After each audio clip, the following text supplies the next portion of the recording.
ಎಲ್ಲ ಒಂದು SLC ವಿದ್ಯಾರ್ಥಿಗಳಿಗೆ ಟ್ರೂಸಿಕಾ PCL ಚಾನಲ್ಗೆ ಸ್ವಾಗತ. ನಾನು Chetan C K. SLC annual exam 2026 ಯಾರೆಲ್ಲ ಬರ್ತಿದ್ದಾರ? ಇನ್ನೇನು 18 ಮಾರ್ಚ್ ರಂದು ಕನ್ನಡ ವಿಷಯದ ಎಕ್ಸಾಮ್ ಬರ್ತಾ ಇದ್ದೀರಾ. ನಿಮಗೆ ಇವತ್ತಿನ ಈ ವಿಡಿಯೋದಲ್ಲಿ ಕನ್ನಡ ವಿಷಯದ ಒಂದು ಸ್ಕೋರಿಂಗ್ ಪ್ಯಾಕೇಜ್ ನೋಡೋಣ. ಇಷ್ಟು ಓದ್ಕೊಳ್ಳಿ ಸಾಕು, ಆರಾಮಾಗಿ ಸ್ಕೋರ್ ಆಗ್ತದೆ ಕನ್ನಡ ವಿಷಯದಲ್ಲಿ. ಓಕೆ, ಪ್ರತಿಯೊಂದು ಕ್ವಶನ್ ಇಂಪಾರ್ಟೆಂಟು, ಸೊ ಎಲ್ಲ ಕೂಡ ಹೇಳ್ತೀನಿ, ಯಾವೆಲ್ಲ ಇಂಪಾರ್ಟೆಂಟು, ಯಾವೆಲ್ಲ ಫಿಕ್ಸ್ ಬರ್ತಾವೆ ಅಂತ ಕೊನೆಯಾಗಿ ನೋಡಿ ವಿಡಿಯೋ ಕೂಡ ಕೊಡ್ತೀನಿ. ಓಕೆ, ಬನ್ನಿ ಇವತ್ತಿನ ಈ ವಿಡಿಯೋನ ಶುರು ಮಾಡೋಣ.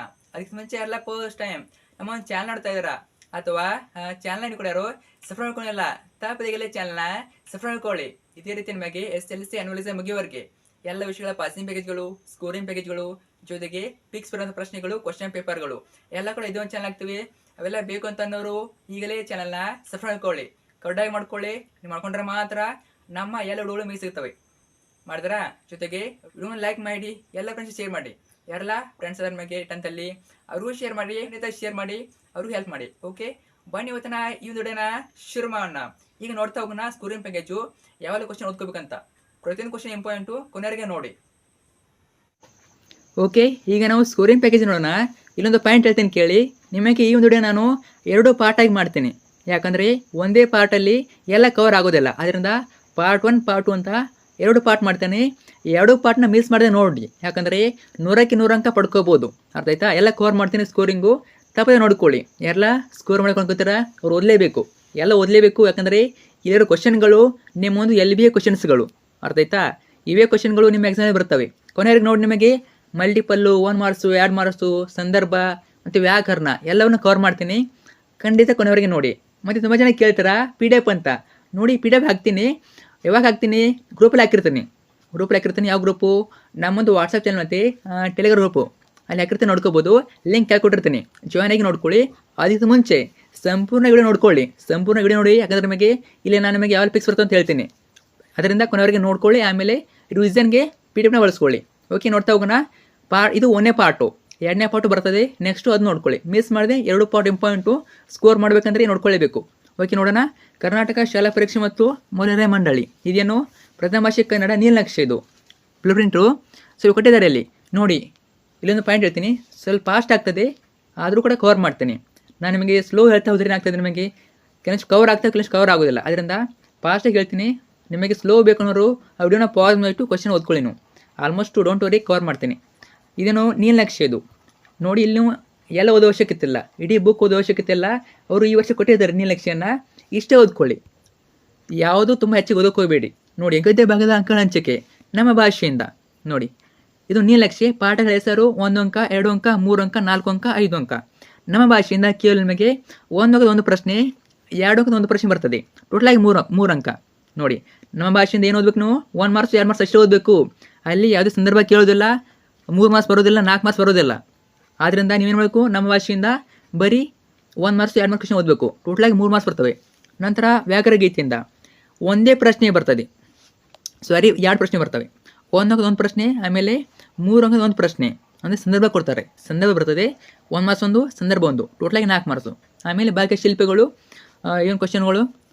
2 ಅಂಕದ 1 ಪ್ರಶ್ನೆ, 2 ಅಂಕದ 1 ಪ್ರಶ್ನೆ, ನಂತರ 3 ಅಂಕದ 1 ಪ್ರಶ್ನೆ. ಎದೆಗೆ ಬಿದ್ದ ಅಕ್ಷರ, ಯುದ್ಧ, ಶಬರಿ, ಲಣ್ಣನಗರ, ಅಗ್ನಿಭೂತಿ ಮತ್ತು ವಾಯುಭೂತರ ಕತೆ. ಇದನ್ನು ಬುಕ್ಕಲ್ಲಿ ಬರ್ಕೊಳ್ಳಿ, ಅಥವಾ ನೀವು ಮೊಬೈಲಲ್ಲಿ ಸ್ಕ್ರೀನ್ಶಾಟ್ ತೊಗೊಳ್ಳಿ. ಇದೇ ಪ್ರಕಾರ ನಿಮ್ಮ ಕ್ವಶನ್ ಪೇಪರ್ ಬರ್ತದೆ. ಇಷ್ಟೇ ಓದ್ಕೊಳ್ಳಿ, ನೀವು ಜಾಸ್ತಿ ಓದೋಕ್ಕೆ ಹೋಗಬೇಡಿ. ಜಾಸ್ತಿ ಓದಿದ್ರೆ ನೆನಪು ಉಳಿಯೋದಿಲ್ಲ. ನಿಮ್ಮ ಇಷ್ಟ, ಓದ್ಬೋದು, ಆದರೆ ಎಕ್ಸಾಮಲ್ಲಿ ಇವೇ ಕ್ವಶನ್ಸನ್ನು ಇಷ್ಟೇ ಕೇಳ್ತಾರೆ. ಓಕೆ, ನಮ್ಮ ಭಾಷೆಯಿಂದ ಏನು ಓದೋಕ್ಕೆ ಹೋಗಬೇಡಿ. ಕೇವಲ 1 ಮಾರ್ಕ್ಸು 2 ಮಾರ್ಕ್ಸ್ ಮಾತ್ರ ಓದ್ಕೊಳ್ಳಿ. ಹೇಳ್ತೀನಿ ನಿಮಗೆ ಮುಂದೆ ಯಾರು ಬರ್ತಾವಂತ, ಡೋಂಟ್ ವರಿ. ನೋಡಿ, ಇದನ್ನು ನೋಡ್ಕೊಳ್ಳಿ. ಆಮೇಲೆ ಪದ್ಯ ಭಾಗದ ಅಂಕ ಹಂಚಿಕೆ. ಪದ್ಯ ಭಾಗದಿಂದ ನೋಡಿ ಟೋಟಲಾಗಿ 30 ಮಾರ್ಕ್ಸ್ ಕೊಡ್ತಾರೆ. ಗದ್ಯ ಭಾಗದಿಂದ 28, ಆಮೇಲೆ ಪದ್ಯ ಭಾಗದಿಂದ 30. ಇದನ್ನ ತೋರಿಸ್ತೀನಿ, ವೇಟ್ ಮಾಡಿ. ಸ್ಕ್ರೀನ್ಶಾಟ್ ತೊಗೊಳ್ಳಿ ನೀವು. ಸೊ ಇಲ್ಲಿ ನೋಡಿ, ಇದನ್ನ ಸ್ಕ್ರೀನ್ಶಾಟ್ ತೊಗೊಳ್ಳಿ ಅಥವಾ ನೀವು ಬರ್ಕೊಳ್ಳಿ ಬುಕ್ಕಲ್ಲಿ. ಕಾಣಿಸ್ತಾ? ಓಕೆ, ನೆಕ್ಸ್ಟ್ ಹೋಗೋಣ. ಆಮೇಲೆ ಇವೇನು ಪಠ್ಯಪೂರ್ವಕ ಅಂಕಗಳ ಹಂಚಿಕೆ. ವಸಂತ ನಮ್ಗೆ ತೋರಿಲ್ಲ, ಕೇವಲ 1 marks question, 1 marks. Bhagat Singh 2 marks question ಹೊಂದಿರ್ತದೆ. ಟೋಟಲಾಗಿ 2 ಮಾರ್ಕ್ಸು. ಉದಾತ್ತ ಚಿಂತನೆಗಳು 2 ಅಂಕದ 1 ಪ್ರಶ್ನೆ. ವಚನಗಳು ಇದು ಕೂಡ 2 ಮಾರ್ಕ್ಸು. ಆಮೇಲೆ ನಾನು ಪ್ರಾಸ ಬಿಟ್ಟ ಕತೆ 2 ಮಾರ್ಕ್ಸು. ಇಷ್ಟು ಟೋಟಲಾಗಿ 9 ಮಾರ್ಕ್ಸು. ಎಲ್ಲಿ ಕೇಳ್ತಾರೆ? ಪಠ್ಯಪೂರ್ವಕ ಅಧ್ಯಯನದಿಂದ. ನಂತರ ಅಪಠಿತ ಗದ್ಯ, ವ್ಯಾಕರಣ ಮತ್ತು ಅನ್ವೇಕ ವ್ಯಾಕರಣ ಅಂಕಗಳ ಹಂಚಿಕೆ. ವ್ಯಾಕರಣ ನೋಡಿ, ಅಪಠಿತ ಗದ್ಯ 4 ಮಾರ್ಕ್ಸು, ವ್ಯಾಕರಣ 10 ಮಾರ್ಕ್ಸು, ಛಂದಸ್ಸು 3 ಮಾರ್ಕ್ಸು, ಟೋಟಲ್ ಎಷ್ಟು 33 ಮಾರ್ಕ್ಸು. ಡೋಂಟ್ ವರಿ, ಎಲ್ಲ ಕೂಡ ಕ್ವಶನ್ ಕೊಡ್ತೀನಿ. ಯಾವುದು ಕ್ವಶನ್ ಬಿಡ್ತು ಎಲ್ಲನೂ ಕೊಡ್ತೀನಿ, ಜಸ್ಟ್ ಕೊನೆವರೆಗೆ ನೋಡಿ. ಸೂಚನೆ ಓದ್ಕೊಳ್ಳಿ. 3 ಅಂಕದಲ್ಲಿ ಪ್ರಶ್ನೆಗಳಲ್ಲಿ ಒಂದು ಹೆಚ್ಚುವರಿ ಪ್ರಶ್ನೆ ಆಂತರಿಕ ಆಯ್ಕೆ ಅಥವಾ ಕ್ವಶನ್ ಇರ್ತದೆ, ಅರ್ಥಾಯ್ತಾ. ಆಮೇಲೆ 4 ಅಂಕಗಳಲ್ಲಿ 3 ಹೆಚ್ಚುವರಿ ಪ್ರಶ್ನೆ ಇರ್ತವೆ ಆಂತರಿಕ ಆಯ್ಕೆ. ಆಮೇಲೆ 5 ಅಂಕದ ಪ್ರಶ್ನೆಗಳಲ್ಲಿ 2 ಹೆಚ್ಚುವರಿ ಪ್ರಶ್ನೆ ಇರ್ತವೆ, ಏನು ಅಥವಾ ಕ್ವಶನ್ಗಳು.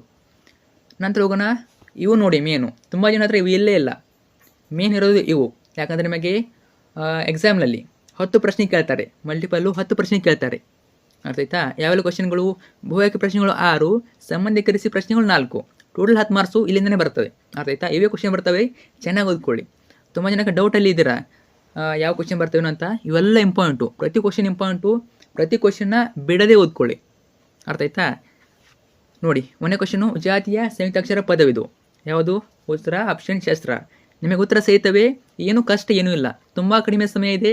ಜಸ್ಟ್ ನಾವು ಪಾಸ್ ಮಾಡಿ ಸ್ಟಾಪ್ ಮಾಡಿಬಿಟ್ಟು ಉತ್ತರ ನೋಡ್ಕೊಳ್ಳಿ. ನಂತರ 2ನೇದು ಅವರ್ಗೀಯ ವ್ಯಂಜನವಲ್ಲದ ಅಕ್ಷರ, ಆಪ್ಷನ್ ಡಿ ನ. ಪ್ರಶ್ನೆ 3 ಗುಣಿತಾಕ್ಷರದ ಕೂಡಿದ ಅಕ್ಷರ ಯಾವುದು? ಆಪ್ಷನ್ ಎ ಕ. ಡೋಂಟ್ ವರಿ, ಮೊದಲು ಓದ್ಕೊಳ್ಳಿ ಸ್ವಲ್ಪ ನೀವು, ಆಮೇಲೆ PDF ನ ಗ್ರೂಪಲ್ಲಿ ಆಗಿರ್ತೀನಿ, ಅಲ್ಲಿ ರಿವಿಷನ್ ಮಾಡ್ಕೊಳ್ಳಿ. ಹಾಗಂತ ವಿಡಿಯೋ ನೋಡೋದು ಬಿಡೋಕ್ಕೋಗಬೇಡಿ, PDF ಹೋಗೋಕ್ಕೋಗಬೇಡಿ. ಮೊದಲು ನೋಡ್ಕೊಳ್ಳಿ, ಆಮೇಲೆ PDF ಡೌನ್ ಮಾಡ್ಕೋಬೋದು. ಪ್ರಶ್ನೆ 4 ಕನ್ನಡ ವರ್ಣಮಾಲೆಯಲ್ಲಿರುವ ಅನುನಾಸಿಕಗಳ ಸಂಖ್ಯೆ, ಅನುನಾಕ್ಷರಗಳ ಎಷ್ಟು? ಸರಿಯಾದ ಉತ್ತರ ಆಪ್ಷನ್ ಸಿ 5. ಪ್ರಶ್ನೆ 5 ಕನ್ನಡ ವರ್ಣಮಾಲೆಯಲ್ಲಿರುವ ಅವರ್ಗೀಯ ವ್ಯಂಜನಗಳ ಸಂಖ್ಯೆ ಎಷ್ಟು? Option B 9. ಪ್ರಶ್ನೆ 6 ಜಾತಿಯ ಸಂಯುಕ್ತಾಕ್ಷರಕ್ಕೆ ಉದಾಹರಣೆ ಪದವಿದು ಯಾವುದು? ಆಪ್ಷನ್ ಬಿ ಎಚ್ಚರ. ಪ್ರಶ್ನೆ 7 ಕನ್ನಡ ವರ್ಣಮಾಲೆಯಲ್ಲಿರುವ ಮಹಾಪ್ರಾಣಾಕ್ಷರಗಳ ಸಂಖ್ಯೆ ಎಷ್ಟು? Option D 10.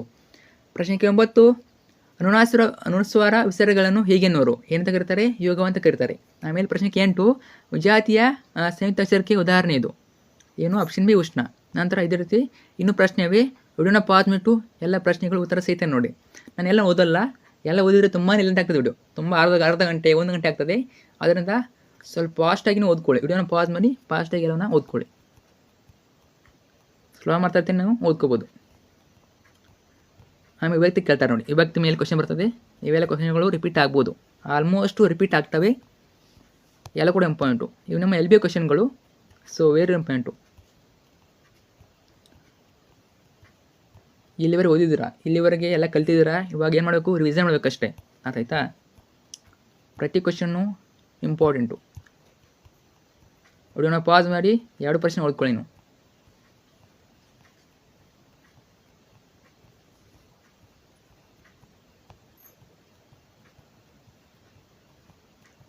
ಸೊ ಇವೆಲ್ಲ ಮಲ್ಟಿಪಲ್ ಕ್ವಶನ್ಗಳು, ಭೂಯಾಕೆ ಪ್ರಶ್ನೆಗಳು. ನಿಮಗೆ ಎಷ್ಟು ಕೇಳ್ತಾರೆ? 6 ಕ್ವಶನ್ ಬರ್ತವೆ, 6 ಮಾರ್ಕ್ಸಿಗೆ ಬರ್ತವೆ. ಪ್ರತಿ ಪ್ರಶ್ನೆಗೆ 1 ಅಂಕ.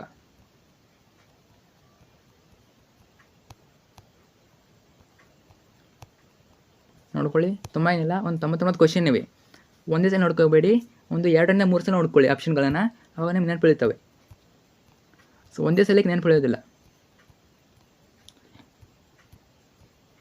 ಪ್ರತಿಯೊಂದು ಕ್ವಶನ್ ಇಂಪಾರ್ಟೆಂಟು, ಮತ್ತೊಮ್ಮೆ ಹೇಳ್ತಾ ಇದ್ದೀನಿ. ಜಸ್ಟ್ ಕಾಲ್ ಮಾಡ್ತಾ ಇರ್ತೀನಿ, ವಿಡಿಯೋನ ಪಾಸ್ ಮಾಡಿ, ಅಂದರೆ ಸ್ಟಾಪ್ ಮಾಡಿಬಿಟ್ಟು ಓದ್ಕೊಳ್ಳಿ ನೀವು.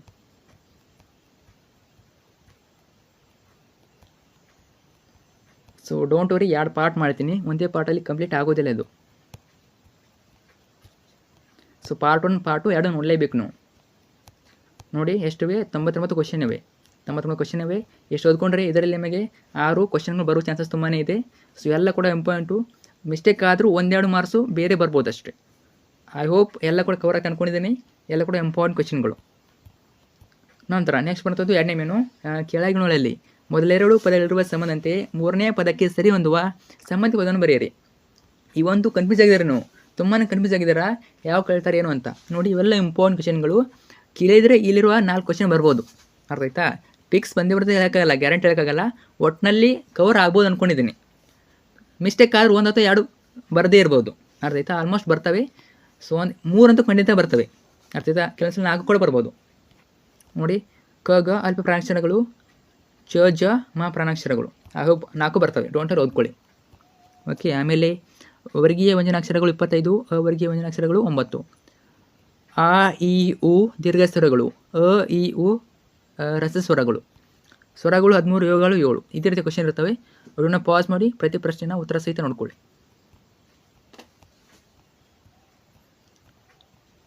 ಆಮೇಲೆ ಇದು ನೋಡ್ಕೊಳ್ಳಿ, ಮಾಡಲಿ ಉದ್ರತಕ, ಮಾಡ್ಯನು ಸಂಭಾವನಾರ್ಥಕ. ಸಮಾಸ ಕೂಡ ಕೇಳ್ಬೋದು, ಅರ್ಥ ಆಯ್ತಾ? ದ್ವಂದ್ವ ಸಮಾಸ, ಭೈರವಿ ಸಮಾಸ. ಭೈರವಿ ಕೇಳಿದ್ದಾರೆ ಹೋದ ವರ್ಷ, ಇಂಪಾರ್ಟೆಂಟು ನೋಡಿ. ಇಷ್ಟು ರೆಡಿ ಕ್ವಶನ್ ಎಲ್ಲಿ ಸಿಗ್ತಾವೆ ನಿಮಗೆ? ತುಂಬಾ ಇಂಪಾರ್ಟೆಂಟು, ಓದ್ಕೊಂಡೋಗಿ.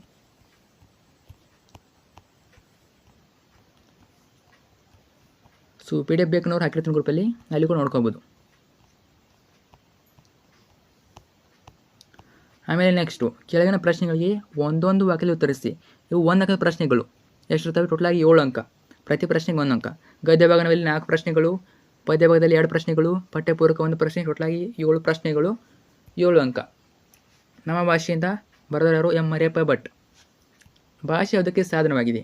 ಉತ್ತರ, ನಮ್ಮ ಸುತ್ತಮುತ್ತಲಿನವರನ್ನೇ ವ್ಯವಹರಿಸೋದಕ್ಕೆ ಹಾಗೂ ವಿಚಾರ ವಿನಿಮಯಕ್ಕೆ ಮಾಡೋದಕ್ಕೆ ಭಾಷೆ ಒಂದು ಅಮೂಲ್ಯ ಸಾಧನವಾಗಿದೆ. ಪ್ರಶ್ನೆ 2, ಪ್ರಾಣಿಗಳು ತಮ್ಮ ಮಕ್ಕಳಿಗೆ ಯಾವ ವಿಚಾರವಾಗಿ ತರಬೇತಿ ಕೊಡುತ್ತವೆ? ಉತ್ತರ, ಪ್ರಾಣಿಗಳು ತಮ್ಮ ಮಕ್ಕಳಿಗೆ ಚಲನವಲನಗಳ ವಿಷಯವಾಗಿ, ಆಹಾರ ವಿಚಾರವಾಗಿ ತರಬೇತಿ ಕೊಡುತ್ತವೆ. ಪ್ರಶ್ನೆ 3, ಮನುಷ್ಯನಿಗೆ ಲೆಕ್ಕಿಡುವ ಅವಶ್ಯಕತೆ ಯಾವಾಗ ಉಂಟಾಯಿತು? ಉತ್ತರ, ಮನುಷ್ಯನು ಸಂಚಾರಿ ಜೀವನವನ್ನು ತ್ಯಜಿಸಿ ಒಂದೆಡೆ ಬೀಡು ಬಿಟ್ಟು ಆಸ್ತಿ, ಮನೆ, ಬದುಕು ಮೊದಲಾದ ಭಾವನೆಗಳು ಮೂಡಿದವು, ಆಗ ಅವನಿಗೆ ಲೆಕ್ಕ ಇಡುವ ಅವಶ್ಯಕತೆ ಉಂಟಾಯಿತು. Very important. 4ನೇದು, ಎಣ್ಣೆ ತುಪ್ಪದ ಮಿಶ್ರಣ ಬೇಡವೆಂದು ಹೇಳಿದರು ಯಾರು? ಕವಿ ನಯಸ್ಯನ ಅಥವಾ ನಯಸ್ಯನ ಕವಿ. ಪ್ರಶ್ನೆ 5, ಕನ್ನಡಕ್ಕೆ ಪರ್ಷಿಯನ್ ಶಬ್ದಗಳು ಯಾವಾಗ ಬಂದವು? ಯಾವಾಗ? ಮಹಮ್ಮದೀಯರ ಆಳ್ವಿಕೆ ಕಾಲದಲ್ಲಿ. ಪ್ರಶ್ನೆ 6, ಒಂದು ಭಾಷೆ ಸತ್ವಪೂರ್ಣವಾಗಿರಬೇಕಾದರೆ ಅದನ್ನಾಡುವ ಜನ ಹೇಗಿರಬೇಕು? ಅಭಿಮಾನಧನರು, ಬುದ್ಧಿಶಾಲಿಗಳು ಮತ್ತು ಪ್ರಯೋಗಶೀಲರು ಆಗಿರಬೇಕು. ಪ್ರಶ್ನೆ 7, ಹದಗೊಂಡ ಕನ್ನಡ ಭಾಷೆಯನ್ನು ಕುರಿತು ಮಹಲಿಂಗರಂಗ ಏನೆಂದು ಉದ್ಘೋಷಿಸಿದ್ದಾನೆ? ಉತ್ತರ, ಸುಲಿದ ಬಾಳೆ ಹಣ್ಣಿನಂತೆ, ಸಿಗುರು ತೆಗೆದ ಕಬ್ಬಿಣದಂತೆ, ಉಷ್ಣ ಅಳಿದ ಹಾಲಿನಂತೆ, ಸುಲಭವೂ ರುಚಿಯುಳ್ಳದೂ ಆಗಿದೆ ಎಂದು ಕವಿ ಮಹಲಿಂಗರಂಗ ಉದ್ಘೋಷಿಸಿದ್ದಾನೆ. ನಂತರ ಗದ್ಯಪಾಠ 2, ವ್ಯಾಘ್ರಗೀತೆಯಿಂದ ಬರೆದವರು AN ಮೂರ್ತಿರಾವ್. ನೋಡಿ, ಶಾನುಭೋಗರಿಗೆ ತಲೆಸುತ್ತಲು ಕಾರಣವೇನು? ಹುಲಿಗೆ ತಮ್ಮ ಮುಖದರ್ಶನವಾಗದಂತೆ ತಪ್ಪಿಸಿಕೊಳ್ಳುವ ದಂಬರಾಟದಲ್ಲಿ ಶಾನುಭೋಗರಿಗೆ ತಲೆ ಸುತ್ತಲಾರಂಭಿಸಿತು. ನೋಡಿ, 9ನೇ ಕ್ವಶನ್ನು ವೆರಿ ಇಂಪಾರ್ಟೆಂಟು. ಶಾನುಭೋಗರ ಬ್ರಹ್ಮಾಸ್ತ್ರ ಯಾವುದು?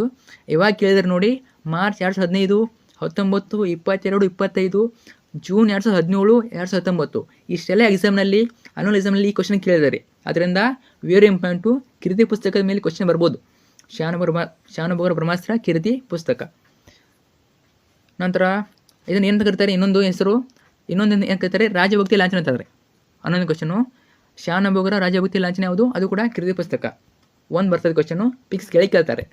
ಇನ್ನು 12, ಶಾನುಭೋಗರನ್ನು ಮೂರ್ಛೆಯಿಂದ ಎಚ್ಚರಿಸಿದವರು ಯಾರು? ರೈತರು. ಇದೇ ರೀತಿ ಇನ್ನು ಕ್ವಶನ್ಸ್ ಇವೆ, ನೋಡ್ಕೊಳ್ಳಿ. ಬ್ರಾಕೆಟಲ್ಲಿ ನೋಡ್ಕೋಬೋದು ನೀವು, ಬ್ರಾಕೆಟಲ್ಲಿ ಕೊಟ್ಟಿದ್ದಾರೆ ಯಾವ ವರ್ಷ ಕ್ವಶನ್ ಕೇಳಿದಾರೆ ಅಂತ ನೋಡ್ಕೊಳ್ಳಿ. ನಂತರ ಗದ್ಯಪಾಠ 7, ಲಂಡನ್ ನಗರ. ಬರೋರು ಯಾರು? ವಿಕ್ರು ಗೋಕಾಕ್. ವೆಸ್ಟ್ ಮಿನಿಸ್ಟರ್ ಅಬೆ ಯಾರ ಸ್ಮಾರಕವಾಗಿದೆ? ಯಾರ ಸ್ಮಾರಕ? ಸಂತ ಸಾರ್ವಭೌಮರ ಕವಿಪುಂಗರವರ ಸ್ಮಾರಕವಾಗಿದೆ. ಆಂಗ್ಲ ಸಾಮ್ರಾಜ್ಯದ ವೈಭವ ಕಂಡುಬರೋ ಓಣಿ ಯಾವುದು? Charing cross. ಇದೇ ರೀತಿ ಇನ್ನೂ ಕ್ವಶನ್ಸ್ ಇವೆ. ವಿಡಿಯೋನ ಪಾಸ್ ಮಾಡಿ ಒಂದು ಸ್ಟಾಪ್ ಮಾಡಿಬಿಟ್ಟು ಎಲ್ಲ ಪ್ರಶ್ನೆನ ಓದ್ಕೋಬೋದು, ನೋಡ್ಕೊಳ್ಳಿ. ಲಂಡನ್ ನಗರದಲ್ಲಿ ಇಂಡಿಯಾ ಆಫೀಸು ಯಾವ ಓಣಿಯಲ್ಲಿದೆ? ಯಾವ ಓಣಿ? Charing cross. ವಿಡಿಯೋನ ಪಾಸ್ ಮಾಡಿ ಅಂದರೆ ಸ್ಟಾಪ್ ಮಾಡಿಬಿಟ್ಟು ಪ್ರತಿ ಪ್ರಶ್ನೆ ನೋಡ್ಕೊಳ್ಳಿ ಉತ್ತರ ಸಹಿತ. ಗದ್ಯಪಾಠ 8, ಅಗ್ನಿಭೂತಿ ವಾಯುಭೂತಿ. ಬರೆದವರು ಯಾರು? AN ಮೂರ್ತಿರಾವ್. ಇದೇ ರೀತಿ ಕ್ವಶನ್ಸ್ ಇವೆ, ವಿಡಿಯೋನ ಪಾಸ್ ಮಾಡಿ ಓದ್ಕೊಳ್ಳಿ. ನಂತರ ಹಲಗಲಿ ಬೇಡರು ಯಾವುದಿದು? ಲಾವಣಿ ಇದು ನೋಡಿ. ಎಲ್ಲ ಕೂಡ ಇಂಪಾರ್ಟೆಂಟು. ಕಂಪನಿ ಸರ್ಕಾರ ಹೊರಡಿಸಿದ ಆದೇಶ ಯಾವುದು? ಕಂಪನಿ ಸರ್ಕಾರ ಬಗ್ಗೆ ಕ್ವಶನ್ ಬರ್ಬೋದು. ಆಮೇಲೆ ಹಲಗಲಿಯ 4 ಪ್ರಮುಖರು ಯಾರು? ಭೋಜಿ ಹನುಮ, ಬ್ಯಾಡರ ಬಾಲ, ಜಡಗ ರಾಮ. ಇವರೆಲ್ಲ ಪ್ರಮುಖರು ಆಗಿರ್ತಾರೆ. ಮತ್ತು ಇದನ್ನು ಕೇಳ್ಬೋದು, ಹಲಗಲಿ ಗ್ರಾಮ ಎಲ್ಲಿದೆ? ಹಲಗಲಿ ಮುಧೋಳ ಸಂಸ್ಥಾನದಲ್ಲಿದ್ದು ಇಂದಿನ ಬಾಗಲಕೋಟೆ ಜಿಲ್ಲೆಯಲ್ಲಿದೆ. ಅಥವಾ ನೀವು ಇಷ್ಟ ಬರೀದೆ ಬಾಗಲಕೋಟೆ ಜಿಲ್ಲೆಯಲ್ಲಿ ಬರೆದ್ರ ಸರಿಯಾದ ಉತ್ತರ. ಬಾಗಲಕೋಟೆ ಜಿಲ್ಲೆಯಲ್ಲಿ ಇದೆ ನೋಡಿ, ಎಲ್ಲ ಕೂಡ ಇಂಪಾರ್ಟೆಂಟು. ನಂತರ ಗದ್ಯಪಾಠ 8, ಕೆಮ್ಮನೆ ಮೀಸೆ ಹೊತ್ತನೆ. ಬರೆದವರು ಯಾರು? ಪಂಪ. ಪ್ರತಿಯೊಂದು ಕ್ವಶನ್ ಇಂಪಾರ್ಟೆಂಟು, ಮತ್ತೊಮ್ಮೆ ಹೇಳ್ತಾ ಇದ್ದೀನಿ.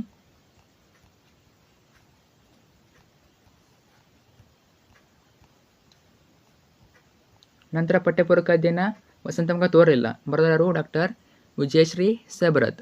ಪುಟ್ಟಪೂರಿ ಏನು ಮಾಡ್ತಿದ್ದಾಳೆ? ಉತ್ತರ, ಪುಟ್ಟಪೂರಿ ಮುಸುರಿ ತೂಗುತ್ತಿದ್ದಾಳೆ. ಅಮ್ಮ ಎಲ್ಲಿ ಮಲಗಿದ್ದಾಳೆ? ಗುಡಿಸಿನಲ್ಲಿ ಮಲಗಿದ್ದಾಳೆ. ಗುಡಿಸಿನಲ್ಲಿ ಮಲಗಿರ್ತಾಳೆ. ಯಾರಿಗೆ ವಸಂತಮುಖ ತೋರಲಿಲ್ಲ? ನೋಡಿ, ಯಾರಿಗೆ ತೋರಲಿಲ್ಲ? ಕಮ್ಮಾರ, ಕುಂಬಾರ, ನೇಕಾರ, ಕೇರಿಯ ಮಾರನಿಗೆ. ಇವರಿಗೆಲ್ಲ ನೀವೇನು ಮಾಡ್ತೀರಾ? ಬರೀ ಪುಟ್ಟಿ ಬರೀತೀರಾ. ಪುಟ್ಟಿ ಮಾತ್ರ ಅಲ್ಲ, ಕಮ್ಮಾರ, ಕುಂಬಾರ, ನೇಕಾರ, ಕೀರೆ, ಮಾರಿನ ಕೂಡ ವಸಂತ ಮುಖ ತೋರೋದಿಲ್ಲ. ಅರ್ಥ ಆಯ್ತಾ? ನೋಡ್ಕೊಳ್ಳಿ ಕ್ವಶನ್ ಇಂಪಾರ್ಟೆಂಟು. ಆಮೇಲೆ ಪುಟ್ಟಪೂರಿ ಏನು ಮಾಡ್ತಿದ್ದಾಳೆ? ಮತ್ತು ಪುಟ್ಟಪೂರಿ ಅಮ್ಮ ಗುಡಿಸಿನಲ್ಲಿ ಹೇಗೆ ಮಲಗಿದ್ದಾಳೆ? ಹೇಗೆ ಗುರುತ ಮಲಗಿದ್ದಾಳೆ? ನೋಡ್ಕೊಳ್ಳಿ.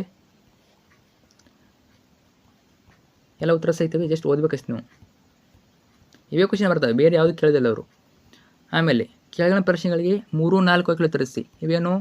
ಗದ್ಯ ಭಾಗ 4 ಪ್ರಶ್ನೆಗಳು, ಪದ್ಯ ಭಾಗ 2 ಪ್ರಶ್ನೆಗಳು, ಪಠ್ಯಪೂರ್ವಕ 4 ಪ್ರಶ್ನೆಗಳು, ಟೋಟಲಾಗಿ 10 ಪ್ರಶ್ನೆಗಳು. 2 ಅಂಕದ 10 ಪ್ರಶ್ನೆ, ಟೋಟಲಾಗಿ 20 ಅಂಕ. ಗದ್ಯಪಟ್ಟ 1 ನಮ್ಮ ಭಾಷೆಯಿಂದ 2 ಮಾರ್ಕ್ಸು. ಬರೆದವರು ಎಂ ಮರಿಯಪ್ಪ ಭಟ್ಟ. ನೋಡಿ, ಲೇಖಕರದ ಹೆಸರು ನೋಡ್ಕೊಳ್ಳಿ, ಕೇಳ್ಬೋದು. ಎಲ್ಲಿ ಬರ್ಬೋದು ನಿಮಗೆ? ಮಲ್ಟಿಪಲ್ ಕೇಳ್ಬೋದು ಅಥವಾ ಇದರಲ್ಲಿ ಕೇಳ್ಬೋದು, 2ನೇ ಮೇನಲ್ಲಿ. ಓಕೆ. ವ್ಯವಹಾರಿಕ ಮತ್ತು ಗ್ರಾಂಥಿಕ ಭಾಷೆಯ ಲಕ್ಷಣಗಳವು ಇಂಪಾರ್ಟೆಂಟು. ಆಮೇಲೆ ಲಿಪಿಯ ಜಾಡು ಆರಂಭಗೊಂಡ ಬಗ್ಗೆ ಹೇಗೆ? 3ನೇದು ಮೂಲ ಜ್ಞಾನ ಭಂಡಾರ ಯಾವ ರೀತಿ ಭದ್ರವಾಯಿತು? ಕನ್ನಡ ಭಾಷೆ ಹದಗೊಂಡದ್ದು ಹೇಗೆ? ಇದು ಇಂಪಾರ್ಟೆಂಟು. ಆಮೇಲೆ 5ನೇದು ಆಂಗ್ಲ ಭಾಷೆ ವಿಶ್ವವ್ಯಾಪಿಯಾಗಲು ಕಾರಣವೇನು? ಇದನ್ನು ಪಾಸ್ ಬನ್ನಿ, ಬರ್ತಾರೆ ನಿಮಗೆ, ಸ್ಟಾಪ್ ಮಾಡಿಬಿಟ್ಟು ಓದ್ಕೊಳ್ಳಿ. 6ನೇದು ನೇರ ಭಾಷೆಗಳಿಂದ ಕನ್ನಡ ಭಾಷೆಯ ಹೇಗೆ ಅಭಿವೃದ್ಧಿ ಹೊಂದಿದೆ? ನಂತರ ಭಾಷೆ ಕುರಿತು ನೆಸೆನ ಅಭಿಮತವೇನು? ಅದಾದಮೇಲೆ ಗದ್ಯಪಟ್ಟ 3 ಭಾಗಶಿಲ್ಪಗಳಿಂದ ಬರೆದವರು ಯಾರು? DS ಜಯಪ್ಪಗೌಡ. 8ನೇದು ನಾಲ್ವಡಿ ಕೃಷ್ಣರಾಜ ಒಡೆಯರ ಕಾಲದಲ್ಲಿ ಯಾವ ಕ್ಷೇತ್ರಗಳು ಸ್ವಯಂ ಆಡಳಿತ ಕ್ಷೇತ್ರಗಳದವು? 5 ಕ್ವಶನ್ಸ್ ನೋಡ್ಕೊಳ್ಳಿ.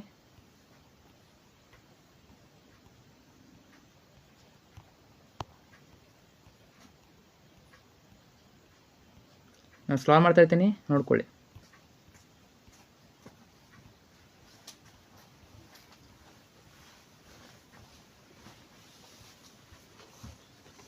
ತುಂಬ ಸಮಯ ಇಲ್ಲ, ಆಲ್ಮೋಸ್ಟು ರಿವಿಷನ್ ಮಾಡಿ, ಒಂದ್ಸಲ ಓದ್ಕೊಳ್ಳಿ, ಆಮೇಲೆ ರಿವಿಷನ್ ಮಾಡಿ.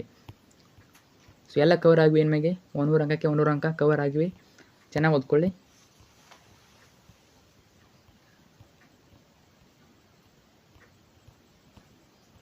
ಆಮೇಲೆ ಗದ್ಯಪಾಠ 7 ಲಂಡನ್ ನಗರ. ಬರೆದವರು ವಿಕ್ರು ವಿಭಾಗ್.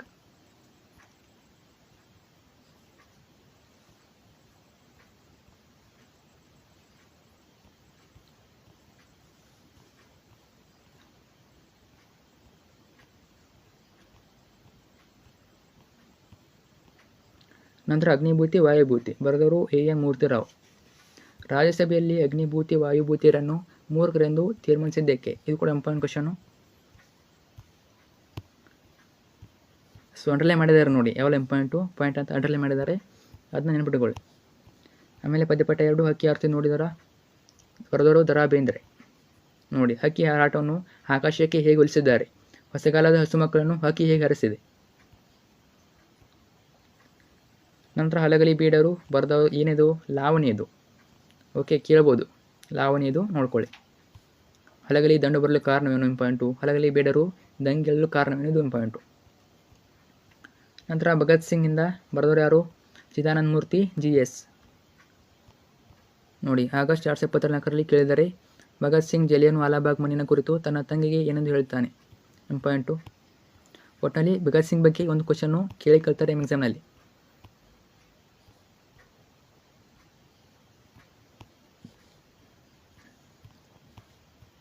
ನೋಡಿ, ಈಗ 17 ನಿಮಿಷ ಆಯಿತು.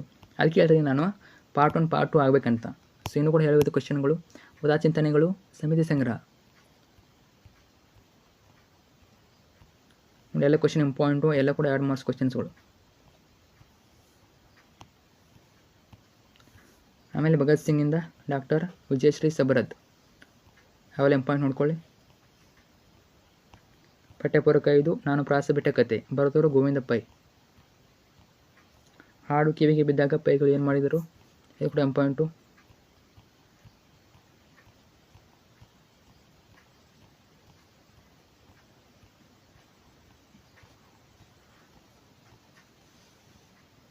ಆಮೇಲೆ ನೋಡಿ, ಪ್ರಾಸನ್ನು ಬಿಟ್ಟು ಬರೆಯಬೇಕೆಂದು ನಿರ್ದೇಶಿಸಿದ ಪೈಗಳು ಪ್ರಾಸನ್ನು ಬಿಟ್ಟು ಬರೆಯಲು ಕಾರಣವೇನು? ಕೇಳ್ಬೋದು. ನಂತರ ಪಠ್ಯಪೂರ್ವಕ 5 ಶಿಕ್ಷಣಾಸನ ಉಪದೇಶ. ಬರೆದವರು ಬನ್ನಂಜೆ ಗೋವಿಂದಾಚಾರ್ಯ. ಮೇ 2020ರಲ್ಲಿ ಕೇಳಿದರೆ ರಾಜರ ಪ್ರಕೃತಿ ಹೇಗಿರುತ್ತದೆ? ಕೇಳ್ಬೋದು. ನಂತರ ಬರುತ್ತದೆ ಕವಿ ಪರಿಚಯ. ಕವಿ ಅಥವಾ ಸಾಹಿತಿಗಳ ಜನ್ಮಸ್ಥಳ, ಕಾಲ, ಪರಿಚಯ. ಅರ್ಥ? ಕೃತಿ ಮತ್ತು ಬಿರುದು ಪ್ರಶಸ್ತಿಗಳನ್ನು ಕುರಿತು ವಾಕ್ಯರೂಪದಲ್ಲಿ ಬರೆಯಿರಿ. ಗದ್ಯ ಭಾಗದಿಂದ 1, ಪದ್ಯ ಭಾಗದಿಂದ 1. ಟೋಟಲಾಗಿ 2 ಕವಿ, ಪ್ರತಿ ಕವಿಗೆ 3 ಅಂಕ, ಟೋಟಲ್ 6 ಅಂಕ. ನೋಡಿ, ಯಾವೆಲ್ಲ ಕವಿಗಳು ಕೇಳ್ಬೋದು ಇಷ್ಟೇ ನೋಡ್ಕೊಳ್ಳಿ. ಎ ಎನ್ ಮೂರ್ತಿರಾವ್ ನೋಡ್ಕೊಳ್ಳಿ. ಎ ಎನ್ ಮೂರ್ತಿರಾವ್ ತುಂಬ ಏನಿಲ್ಲ, ಅವ್ರದ್ದೇನು ನೋಡ್ಕೋಬೇಕು ನೀವು, ಕೃತಿ ಮತ್ತು ಬಿರುದು, ಜನ್ಮಸ್ಥಳ, ಕಾಲ, ಪ್ರಶಸ್ತಿ ನೋಡ್ಕೊಳ್ಳಿ, ಸಾಕು ನೋಡ್ಕೊಳ್ಳಿ. ಉತ್ತರ ಇವೆ ನೋಡ್ಕೋಬೋದು. ಸೊ ಎಲ್ಲ ಓದೋ ಅವಶ್ಯಕತೆ ಇಲ್ಲ, ಇಡೀ ಯಾವುದು ಪೂರ್ತಿ ಜೀವನಚರಿತ್ರೆ ಬೇಡ. ನಿಮ್ಮ ಬುಕ್ಕಲ್ಲಿ ಕೊಟ್ಟಿರ್ತಾರೆ ಅಷ್ಟೇ ಓದೋಕೋಬೇಡಿ, ಇಷ್ಟೇ ಓದ್ಕೊಳ್ಳಿ, ನಿಮ್ಮ ಎಕ್ಸಾಮಿಗೆ ಇಷ್ಟೇ ಸಾಕು. ಏನು ಕೊಟ್ಟಿದ್ದೇನೆ ಇಷ್ಟೇ ಓದ್ಕೊಳ್ಳಿ, ನಿಮ್ಮ ಎಕ್ಸಾಮಿಗೆ ಇಷ್ಟೇ ಸಾಕು. ಓಕೆ, ಎಲ್ಲ ಓದೋಕೋಬೇಡಿ, ನೆನಪುಳಿಯೋದಿಲ್ಲ. ಇಷ್ಟು ಸಾಕು ನೋಡಿ, 3 ಮಾರ್ಕ್ಸ್ ಕೊಡ್ತಾರೆ. ದ ರಾ ಬೇಂದ್ರೆ, ಸಾರಾ ಅಬೂಬಕರ್, ಆಮೇಲೆ ದೇವನೂರು ಮಹಾದೇವ, ಡಿ ಎಚ್ ಜಯಪ್ಪಗೌಡ ಎಲ್ಲ ಕೂಡ ನೋಡ್ಕೊಳ್ಳಿ. ದ ರಾ ಬೇಂದ್ರೆ, ಆಮೇಲೆ ರನ್ನ, ಕುವೆಂಪು, ನಂತರ ಪಂಪ. ಸೊ ಇಷ್ಟು 8 ನೋಡ್ಕೊಳ್ಳಿ, 8 ಮಂದಿ ನೋಡ್ಕೊಳ್ಳಿ, 8 ಕವಿಗಳು ನೋಡ್ಕೊಳ್ಳಿ. ಇದರಲ್ಲಿ 2 ಕೊಡ್ತಾರೆ ಗ್ಯಾರಂಟಿ. ನಂತರ ಪದ್ಯ ಬಾಕಿ ಪ್ರಸ್ತಾರ ಹಾಕಿ ಘನವಾಗಿ ಮಾಡಿ ಛಂದಸ್ಸು ಬರೆಯಿರಿ. ಛಂದಸ್ಸು ಹೆಸರು ಬರೀಬೇಕು. ಕಂದ ಪದ್ಯ ನೋಡಿ ಯಾವಾಗ ಬರ್ಬೋದಂತ. ಘನವಿನ್ಯಾಸ 2 ಸಾಲುಗಳಿಗೆ ಮಾತ್ರ. ಇದರ ರೂಲ್ಸು ನೋಡ್ಕೋಬೋದು, ನೋಡಿ ಕೇಳ್ಬೋದು. ಹುಟ್ಟಿದ ನೂರರು ಮೆನ್ನೊಡ, ಹುಟ್ಟಿದ 100 ಮಿರ್ದಿರ್ಚಿ. ಆಮೇಲೆ 2ನೇದು ಅಂತೆಮ್ಮ ನಾರ್ಗೆ ಪಿರಿದುಂ, ಇದು ಕೂಡ ಕಂದ ಪದ್ಯ. ಹೆಚ್ಚು ಉದಾಹರಣೆ ನೋಡ್ಕೊಳ್ಳಿ. ನಂತರ ಬಾಮಿನಿ ಷಟ್ಪದಿ ಲಕ್ಷಣ. ಪದ್ಯದ ಮೊದಲ ಸಾಲಿನ 14 ಮಾತ್ರ ಇರ್ತವೆ. ಬಾಮಿನಿ ಷಟ್ಪದಿ ರಚಿತವಾಗಿದೆ. ಕೇಳು ಪರನಿಂದಕನೆ ನಿಂದೆನು, ಹೇಳಲೆಂ ಪರಹಿತನೇ ವಂದೆನು. ಇದನ್ನು ಏನು ಮಾಡಬೇಕು ನಾವು, ಮೊದಲು ಲಘುಗುರು ಹಾಕಬೇಕು. ಆಮೇಲೆ ಅದನ್ನ ಕ್ವಶನ್ ಏನಿದು, ಆಮೇಲೆ ಮಾತ್ರೆಗಳನ್ನು ಬರಬೇಕು. ನಂತರ ಅದು ಯಾವುದು ಛಂದಸ್ಸು ಬರಬೇಕು. ಘನ ಬ್ಯಾಗ್ ಮಾಡಬೇಕು. ಎಕ್ಸಾಂಪಲ್ ಹೆಚ್ಚು ಉದಾಹರಣೆಗಳು ನೋಡ್ಕೊಳ್ಳಿ. ಇವು ರಿಪೀಟ್ ಆಗ್ಬೋದು. ಟ್ರೈ ಮಾಡಿ ಬುಕ್ಕಲ್ಲಿ. ಆಮೇಲೆ ವಾರ್ಧಕ ಷಟ್ಪದಿ, ಊರು 7 ಕೌಶಲ್ಯ ಪಡೆದ ಕೂರಂ ರಾಮ ನೋಡ್ಕೊಳ್ಳಿ. ರೂಲ್ಸ್ ಇವೆ ನೋಡ್ಕೊಳ್ಳಿ ನೀವು, ಏನೆಲ್ಲ ಅವ್ರ ಸೂಚನೆ ಇವೆ ಓದ್ಕೊಳ್ಳಿ. ಹೆಚ್ಚು ಉದಾಹರಣೆ ನೋಡ್ಕೊಳ್ಳಿ. ನಂತರ ಚಂಪಕ ಮಾಲವೃತ್ತ 21 ಅಕ್ಷರಗಳಿವೆ. 3 ಅಕ್ಷರಗಳಿಗೆ 1 ಗಣ ವಿಂಗಡಿಸಬೇಕು. ಎಕ್ಸಾಂಪಲ್ ಇವೆ ನೋಡ್ಕೊಳ್ಳಿ. ಆಮೇಲೆ ಉತ್ಪನ್ನ ಮಾಲವೃತ್ತ ಲಕ್ಷಣ. ನಂತರ ಮತ್ತೆ ವಿಕ್ರೀಡಿತ ವೃತ್ತ ಲಕ್ಷಣ. ಅದಾದಮೇಲೆ ಸ್ರಗ್ಧರ ವೃತ್ತದ ಲಕ್ಷಣ, ಸ್ರಗ್ಧರ ವೃತ್ತದ ಲಕ್ಷಣ. ಛಂದಸ್ಸು ಸ್ರಗ್ಧರ ವೃತ್ತ, ಶಾರ್ದುಲ ವಿಕ್ರೀಡಿತ ವೃತ್ತ. ನಂತರ ಅಲಂಕಾರ ಬರ್ತವೆ. ಅಲಂಕಾರ ಕೆಳಗಿನ ವಾಕ್ಯದಲ್ಲಿರುವ ಅಲಂಕಾರವನ್ನು ಹೆಸರಿಸಿ, ಲಕ್ಷಣ ಬರೆದು ಸಮನ್ವಯಗೊಳಿಸಿ. 3 ಮಾರ್ಕ್ಸಿಗೆ ಕೊಡ್ತಾರೆ ಒಂದು ನೋಡಿ. ಉಪಮಾ ಅಲಂಕಾರ ಇದು ಮೇ 2020ರಲ್ಲಿ ಕೇಳಿದರೆ. ಉಲ್ವರ್ ಸ್ಟೇಷನರಿ ಅಂಗಡಿಯ ಪ್ರಾಚೀನ ಮಹಾಕಾವ್ಯದಂತೆ ಮಹಾಕೋಶವಾಗಿದೆ. ಅಲಂಕಾರ, ಲಕ್ಷಣ, ಉಪಮೇಯ, ಉಪಮಾನ, ಉಪಮಾವಾಚಕ, ಸಮಾನ ಧರ್ಮ, ಸಮನ್ವಯ ಎಲ್ಲನೂ ಬರಬೇಕು. ನೀಚರಿಗೆ ಮಾಡಿದ ಉಪಕಾರವು ಹಾವಿಗೆ ಹಾಲರಂತೆ, ಇಂಪಾಯಿಂಟು. ಆಮೇಲೆ ಒಳಗಿನ ಮಂದಿ ಗುಂಡ ಹೊಡೆದರು, ಮುಂಗಾರ ಸಿಡಿದಂಗ ಗುಂಡು ಸುರಿದಾವ. 5ನೇದು ಕಳನೊಳವಿಂಗೆ ಕುಪ್ಪೆ, ವರಮೆಂಬ ಉಲಾಂಬ ರುಂಬೆಂಟೆ, ನಿನ್ನದೊಂದಳವು. ಅಲಂಕಾರ ನೋಡ್ಕೊಳ್ಳಿ. ಇಲ್ಲಿ ಕ್ವಶನ್ಸ್ ಇವೆ, ಬ್ರಾಕೆಟಲ್ಲಿ ನೋಡ್ಕೋಬೋದು ನಾವು ಯಾವ ವರ್ಷ ಕೇಳಿದ್ರಂತ ನೋಡಿ. 7ನೇದು ಭೀಮ ದುರ್ಯೋಧನರು ಮದಗಜದಂತೆ ಹೋರಾಡಿದರು. June 2017, March 19, April 2022. ನುಡಿದರೆ ಸ್ಫಟಿಕದ ಸಲಾಕಿ ಅಂತ ತರಬೇಕು. ಇದೇ ರೀತಿ ನೀವು ಎಕ್ಸಾಂಪಲ್ ಇವೆ, ಉತ್ತರ ಸಹಿತ ನೋಡ್ಕೊಳ್ಳಿ. ಸೊ ಫ್ರೆಂಡ್ಸ್ ಕಡೆ ಶೇರ್ ಮಾಡಿ. ಯಾರೆಲ್ಲ ಸ್ನೇಹಿತರದ ನಮಗೆ 10th ಫ್ರೆಂಡ್ಸ್ ಅವ್ರಿಗೂ ಶೇರ್ ಮಾಡಿ, ಅವ್ರಿಗೂ ಹೆಲ್ಪ್ ಮಾಡಿ. ಸೊ ಫ್ರೆಂಡ್ಸ್ ಶೇರ್ ಮಾಡಿದರೆ ಅವ್ರಿಗೂ ನಮಗೆ ಹೆಲ್ಪ್ ಮಾಡ್ತಾರೆ, ನೀವು ಅವ್ರಿಗೆ ಹೆಲ್ಪ್ ಮಾಡಿದರೆ ಅವರು ನಿಮಗೆ ಹೆಲ್ಪ್ ಮಾಡ್ತಾರೆ. ಸೊ ಖಂಡಿತ ಶೇರ್ ಮಾಡಿ. ಸೊ 22 ನಿಮಿಷ ಆಯಿತು, ನೋಡೋಣ ಇನ್ನೂ ಕೂಡ ಕ್ವಶನ್ಸ್ ಇವೆ.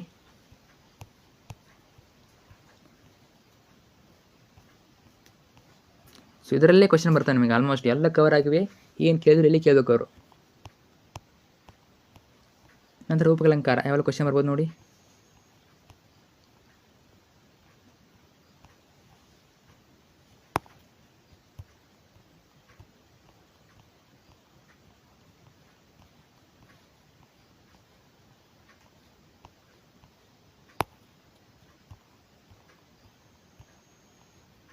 ಆಮೇಲೆ ದೃಷ್ಟಾಂತಾಲಂಕಾರ, ಮಾತು ಬಲ್ಲವನಿಗೆ ಜಗಳವಿಲ್ಲ, ಊಟ ಬಲ್ಲವನಿಗೆ ರೋಗವಿಲ್ಲ, ಇವೆಲ್ಲ ಎಕ್ಸಾಂಪಲ್ಗಳು.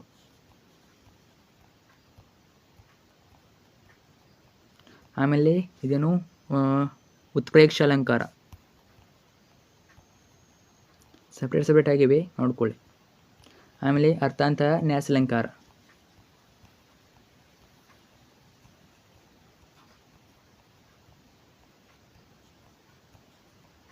ಇವೇ ಕ್ವಶನ್ ಬರ್ತವೆ ನಮಗೆ. ಓಕೆ, ಆಮೇಲೆ ಶ್ಲೇಷಾಲಂಕಾರ,